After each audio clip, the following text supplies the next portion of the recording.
नमस्कार मित्रांनो, मी रोहन आणि आपल्या नवीन व्हिडिओमध्ये तुमचं पुन्हा एकदा मनपूर्वक स्वागत आहे. आणि आपल्या व्हिडिओचा थंबनेल पाहून तुम्ही समजलंच असाल की आज आपण कुठं जातो आणि कशासाठी जातो. तर नमस्कार मित्रांनो, उद्या आहे श्री राधाकृष्ण उत्सव. त्यासाठी आपण गावी निघालेलो आहोत आणि आपला जो पुढचा प्रवास असेल, ब्लॉग असेल, तो तुम्ही कंटिन्यू बघा. आणि त्याच्यामध्ये काय काय बघायला भेटते, कशाप्रकारे सर्व जे बघायला भेटते ते आपण पुढं बघूया. चला तर निघायला उशीर भरपूर झालेला आहे आणि देवाचं नाव घेऊया आणि पुढचा जो काही प्रवास आहे तो आपण चालू करू. आपल्याला पलसपे फाट्यावर सुद्धा 2-3 बाईक भेटणार आहेत, त्यांना सुद्धा तिथून घेऊ आणि सोबतच निघणार आहोत. हे गणपती गजानन माता लक्ष्मी आई जगदंबा श्री राधाकृष्ण एकविरा माऊली माझे गोस्वामिनी, लक्ष ठेव ग. चला 11:30 झालेले आहेत, म्हणजे आपल्याला उशीर झालेला आहे. पलसपे फाट्यावर म्हणजे आपल्याला आता 2 तर वाजणार आहेत गावी जायपर्यंत. तर मंडळी, आता आपण पोहोचलेलो आहोत पलसपे फाट्यावर आणि आपले जे सोबत आहेत म्हणजे जे भेटणार होते ते कुठं भेटते ते बघायला लागेल. मला वाटतं पुढे जो पेट्रोल पंप आहे त्या पेट्रोल पंपावरचा विचार चालला होता. आणि मित्रांनो, उद्या जो आपला श्री राधाकृष्णाचा उत्सव सोहळा आहे, 102वा वर्धापन दिन, त्याच्या निमित्ताने आपण गावी जात आहोत. आणि तुम्ही पूर्ण आपला ब्लॉग बघा, म्हणजे त्याच्यामध्ये किती मज्जा करता यायला भेटते ती बघू आपण. त्याच्यानंतर आपण पेट्रोल टाकल्यानंतर जो पुढचा प्रवास होणार आहे लाजवाब. आणि इथंच आपल्याला 11:52 आहेत, म्हणजे 12 वाजलेत आपल्याला पनवेलमधून निघायला. स्टेप घ्यायचे, कुठं कुठं थांबायचं हे सर्व अजून फिक्स नाही. तर आता तिथं पेट्रोल पंपवर सर्व माहिती आपण ठरवू आणि पुढचा प्रवास हा कंटिन्यू करू. तर आता आपण डायरेक्ट भेटूया पेट्रोल पंपावर. चला तर आपला आता पेट्रोल टाकून झालेला आहे आणि पुढच्या प्रवासाला पुन्हा सुरुवात करूया. आता बघूया, 12:02 झालेले आहेत आणि पुढचा प्रवास करायला सुरुवात करूया. 3 बाईक आहेत आपल्यासोबत, म्हणजे एक सुझुकीची एक्सेस आणि एक ती यमाहाची नवीन निघालेली आहे ती 155 cc आणि आपली रायडर. आणि आता ह्या ब्लॉगमध्ये कशा प्रकारे मज्जा होणार आहे ते बघणार आहोत आपण. आणि जो आपण मी बोललो होतो की कुठं कुठं थांबायचं तो डिस्कस करणार आहोत. तो डिस्कस आमचा झालेला आहे. पहिला स्टेप हा नागुटण्याला गेल्या टाइम थांबलो होतो त्या ठिकाणावर होईल. नंतरला दुसरा इंदापूर म्हणजे तला इंदापूर फाट्यावर होईल. त्याच्यानंतर डायरेक्ट गावामध्ये जाऊ.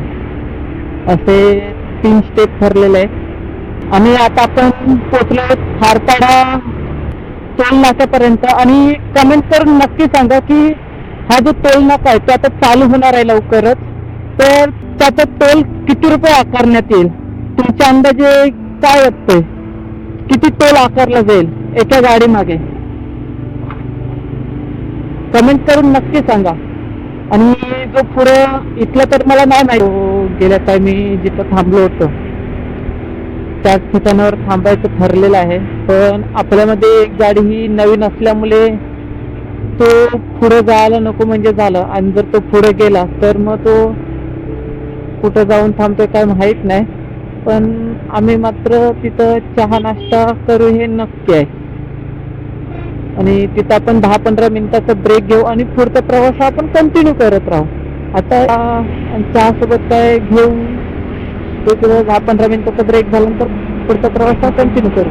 चला तर आपण डायरेक्ट आता भेटूया आपण ढाब्यावर. चला आता आपण जो हा पेट्रोल पंप आहे, मला पण नाही माहिती, CNG आहे, तर पिऊन घेऊया आणि पुढच्या प्रवासाला पुन्हा आपण सुरुवात करू. ड्रायव्हर झेंगा भाऊ काय हे म्हणून काय होते, कदा शिकलो चालवायला? हा तिरको नका. अरे कदा शिकलोस चालवायला? कदा? आणि आता आपली चहा नाश्ता झालेला आहे आणि जो काही पुढचा प्रवास आहे तो आता आपण कंटिन्यू करणार आहोत. आम्ही ॲक्च्युली नागपूरपर्यंत नाश्ता करायचा विचार चालला होता, पण जरा पुढं आलो ठीक आहे तर आजचा जो काही पुढचा प्रवास आहे तो आपण पुन्हा एकदा कंटिन्यू करू. आपण डायरेक्ट इंदापूरला थांबायला, इंदापूर नाही तर मग डायरेक्ट त्याला असा आपला प्रवास येणार आहे. आणि आपण आता इंदापूरला चहा पिण्यासाठी परत एकदा थांबलो होतो आणि आता इथून राईट मारायचा आणि आपण तला बाजूला जायचं आहे. पहिले ही समोरनं गाडी येते ती येऊ दे, ती क्रॉस होऊ दे पहिले, त्याच्यानंतरला आपण आता आपल्याला राईट मारायचं आहे. त्याच्यामुळे काळजीपूर्वक आणि इकडं आपले गाडीवाले थांबलेत काय बघूया. एक थांबलाय आणि एक गेलेला आहे पुढे. आणि आज पहिल्यांदा ट्राय करणार आहे की उभ्याने गाडी चालवण्यासाठी. हायतीने बघा किती वाटतोय, गाडी बघा कशी खाली वाटते. आणि मी थोडंसं म्हणजे गुडघ्यामध्ये वाकवून पाय ठेवले, कारण की एकदम हाईट वरती आली ना तर मी एकदम माझ्या हात पण नाही स्टेअरिंगला पोचत, एवढं होतंय. तर आता आपली तयारी वगैरे सर्व झालेलं आहे. आता आपण जाणार आहोत मंदिरात आणि मंदिरात गेल्यानंतर कशी सजावट केली, कसं काय केलं ते आपण बघणार आहोत. चला तर आपण मंदिराकडे जाऊया.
असा काय होता आमच्या गावचा उत्सव. तर तुम्हाला व्हिडिओ आवडले असेल तर व्हिडिओ लाईक आणि चॅनलला सबस्क्राईब करा आणि भेटूया अशाच नवीन नवीन व्हिडिओमध्ये. चला, धन्यवाद.